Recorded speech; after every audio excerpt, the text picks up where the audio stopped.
नमस्कार मित्रांनो, मी ॲडव्होकेट युवराज शेळके.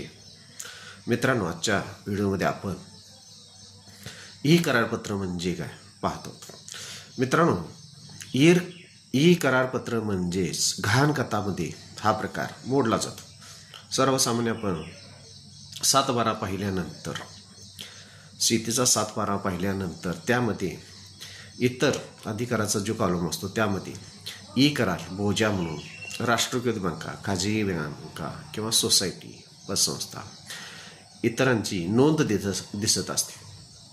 तर ज्यावेळी त्या शेतकऱ्याला कर्जाची गरज असते त्यावेळी सदर शेतकरी ही राष्ट्रीयकृत बँका, सहकारी बँका, सोसायटी, पतसंस्था यांच्याकडून कर्ज घेत असतो आणि त्यावेळी सदर बँका ह्या त्या शेतकऱ्याकडून ई करारपत्र नोंदणी करून घेत असते. आणि ज्यावेळी अशी नोंदणी केली जाते त्यावेळी त्या 7/12वरील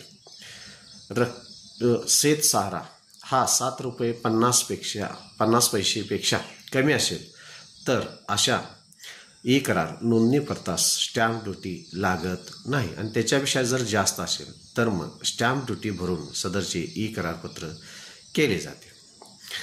अशाच माहितीसाठी माझे चॅनल सबस्क्राईब करावे, लाईक करावे आणि अशा पद्धतीनं माझे व्हिडिओ पाहत राहावे. धन्यवाद मित्रांनो.